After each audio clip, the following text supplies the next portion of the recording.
Welcome to Breaking Ties, Destination Divorce. This is your go-to source for practical advice and support while you go through the divorce process. Join us each weekday for a quick chat where we'll cover a variety of topics such as child custody, property division, and self-care. Together, we'll explore emotional, financial, and legal aspects of divorce and help you find the best path forward for you and your family. Here's your host and Certified Divorce Financial Analyst Professional, Mike Fulkerson. Hello and welcome back to day 4 of the Breaking Ties interview series, where we talk with a professional who assists those going through the divorce process and, more specifically this week, moving on after the divorce process. So we're looking at, answering those common questions that you're likely to have with a professional and get some great information out to you. I'm your host, Mike Fulkerson, financial advisor and certified divorce financial analyst professional. And with me today is Patti Warsaski. And Patti is a dating coach and the owner of A-Game Dating Coaching for Men and Women. So we've already got some great information. So if this is your first time this week listening with us, I encourage you to go back to the previous episodes. What are we on? 4 of 5. So go back to number 1. Each episode is going to have a different set of questions that Patti is answering. And let me tell you, you're going to find the information to be fantastic. Welcome back to the podcast, Patti. How are you? I'm great, Mike. This is just such a wonderful experience. Thank you. Good. Well, I know our listeners are just soaking up the information because what you're sharing, it's just real stuff. And I think that, you don't get that. It's kind of refreshing in this day and age. Yeah, we just want to be practical and like you said, real and practical and helpful, because there is a moving on process, as you know, and I enjoy being part of that process for people. It's really great to be a part of their evolution. I feel really honored to be able to share that and to see that and to help them through that. Yeah, and if this is your first time listening, I've mentioned it on previous episodes. Patti was my dating coach, and my girlfriend Amy and I have been going and dating for a long time, and moved on after each of our divorces. And I couldn't have really done it without Patti. So I appreciate that, Patti. You're very welcome. All right. So we've been kind of walking through the dating cycle and process this week. And so kind of the next common questions that pop up in this episode, we're going to start with, what kind of signs can you get that another date should be on the horizon? Or, maybe you got to consider some things and figure out if it's another time for another good date. Yeah, that's a really fantastic question, because a lot of times people automatically assume, well, if I had a good time on the first date, I should go on a second date. And that's a big component of it. But there's also a little bit more to take into consideration. A good time is a good time. But throughout that first date, did you look at that person in a way where you saw them as somebody you want to explore dating with? Or did you just have a really good time because this is a person you could have as a really good friend too? Assess that. And if your gut tells you that they possess qualities that you have been looking for, certainly don't shut it down. Pursue the second date. We all are, first of all, just in general as people, we're all a work in progress. We all evolve. And so just in that same way, so are relationships. So the first date could be fun and the second date may not be as much fun, but it doesn't mean don't have a third date. It just means kind of look at what you're learning about this person and does it align with the things that you are looking for yourself. If you have a gut feeling that tells you like, no way, don't do it. Don't be uncomfortable. There are a lot of scenarios out there where somebody says, well, I didn't really like him on the first date, but I felt bad. I didn't want to say no to a second date. And then they have the second date. The second date is totally different and wonderful. And they go on to have relationships and marriages even. And that is because sometimes you need to keep in mind that often people will be very nervous on that first date. So you could have that great first date where everybody's laughing and having a great time and it's wonderful. But there's other first dates where somebody might be nervous and it shows and it's coming across as maybe being not interested or distracted or something. So just look at the big picture. Don't look at like, well, he barely talked during dinner or she doesn't seem interested in me. Could be nerves, could really be nerves. So at the very least, if you're not going to go on the second date, or you don't think you're going to go on the second date after the first date, have some more interaction. Doesn't have to be in person, doesn't have to be a date, but maybe have a Zoom, talk on the phone, even exchange text messages. Just something more to see if the demeanor of the other person has changed since the first date. They may be super comfortable in that chat, and you decide to go out with them, and then in person, they're all clammed up. That could be nerves. Go back to the other way of communicating, go back to the chat, go back to the phone conversation or something, and see if you revisit that same person you met in the first place. And if you do, realize that was just nerves. Give it another shot. You'll probably see a different persona than on that first date, because we all tend to get scared. But again, if you feel that there was a safety issue, or there was something where it was a red flag of something in this person's history that you didn't know before you went on the date, and that makes you uncomfortable, then don't do it. But do bear in mind that as much as we put our best foot forward, or want to put our best foot forward, sometimes nerves do get the best of us. So a second date could be warranted if you think that might be the case. But at the end of the day, go with your gut. Yeah, that's always sometimes the best advice is just your gut feeling and whether or not that works. Now, let's say we want to go on a second date, but the other person just isn't quite into us. And how do we handle with rejection while dating? Well, first of all, the word rejection, so many people just look at it as like it's the most negative thing and it's terrible. Nobody wants it to have happen to them. But rejection isn't always terrible. Rejection often is a clearing of a path for you to move on to what is right for you, instead of pursuing something that was never right for you. And people can reject for their own reasons. Do not take it personally, unless someone flat out comes out to you and says, well, you know what? Somebody say to me, you know what, Patty? I decided I don't like brunettes. Well, that's not going to change. So that's not on me. That's on you. So see where it's coming from.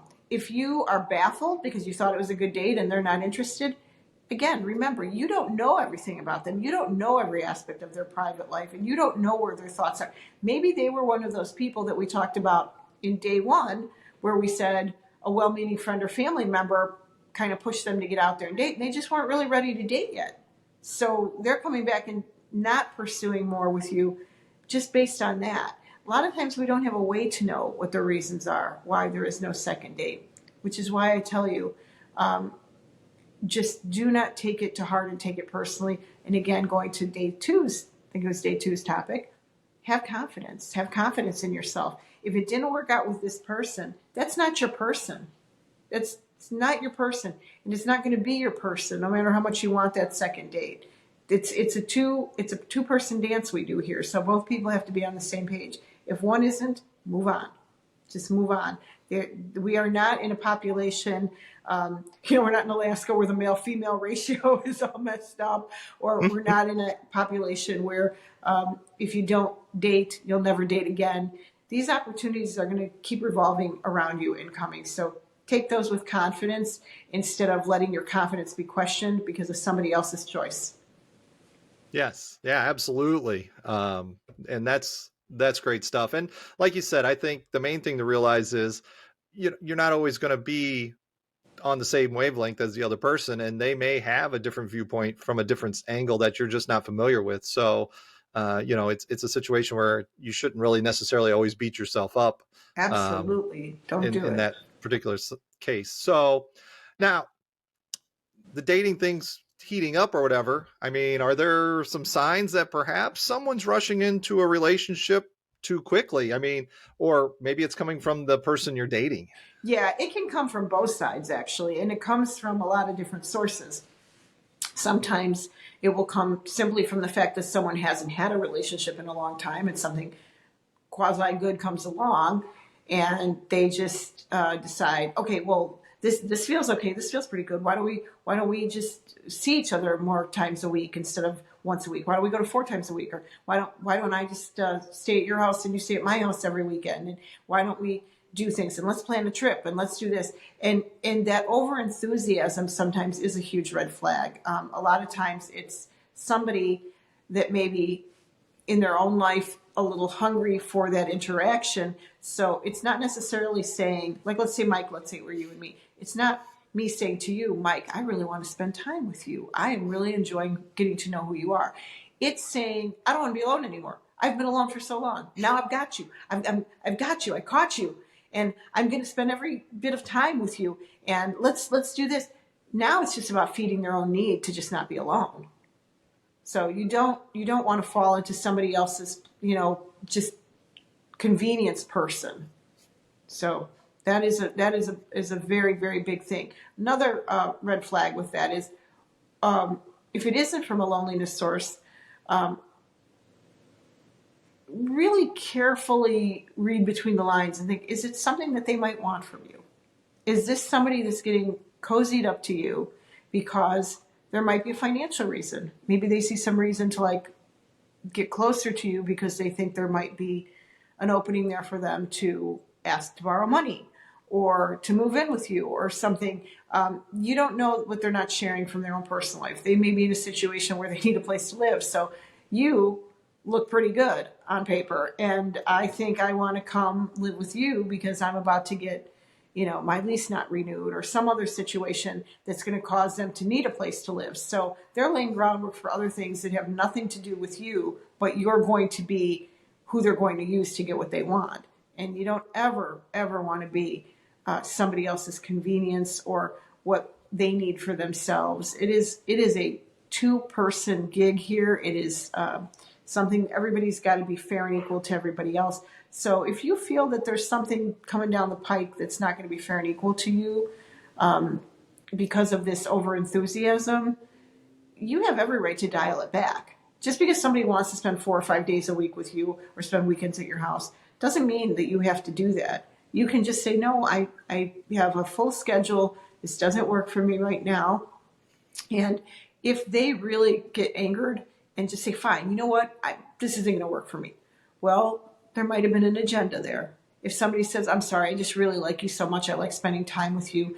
And I just, maybe I came on a little strong, but I want you to know I will work, we'll go at a pace that's comfortable for you. That's someone showing you some respect and respecting your boundaries. If someone doesn't respect your boundaries and is trying to do too much too soon, again, not your person. Right. Exactly. And, it goes back to what we talked about previously with regards to it takes two wholes, when you become a half, you need to be kind of an independent person. But you cannot be half of something great if you are not whole with yourself. So just make sure you are comfortable in your own skin, feel good about who you are, feel confident about the choices that you're making, not let those choices be made for you by an overly enthusiastic person that you've just met that wants to move things along too fast. If it's not your comfort zone, it's not your person. Right. And you don't want to be in a codependent situation either. I'm glad you brought that up because codependency it's real and it's a thing. And a lot of people find themselves at first becoming enamored with the thought of somebody wanting to spend that kind of time with them and giving them that kind of attention.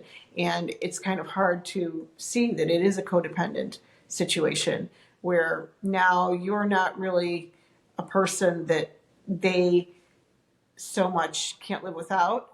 You're just what they can't live without, which is another person. Right. So, a little more than we can delve into right now and right here. But yes, I would, a whole other episode in and of itself. Right. And I would encourage somebody, since we've just hit the tip of the iceberg on it, I would encourage somebody to, if they don't understand what a codependent relationship is, read up about it. We have a plethora of resources via the internet, and there's some really good ones out there that will define that. And then that way, when you know what that is, you know what to look for. You can spot your own red flags. Right, exactly. So, yeah, that's a fantastic day today on the information. This is going to actually wrap up our fourth day of the interview series. Going so fast. Exactly right. I mean, it does. It's so great and it's so easygoing. It's fantastic. So, but we want to invite you to join us tomorrow as we continue our discussion on dating and divorce. Patti and I would like to thank you for joining us today and on the Breaking Ties interview series. Should you have any questions for Patti, I'm going to put her information over in the description so you have a way to reach out to her and ask those questions that might be more personal in nature. Divorce is not the end of your story. as Patti and I know, it is the start of your next great chapter. And we will see you guys tomorrow. Take care. We want to thank you for listening to this episode of Breaking Ties, Destination Divorce with Mike Fulkerson. For questions, please reach out to Mike via email in the description or give him a shout at 630-444-1410. Remember to subscribe, like, and follow.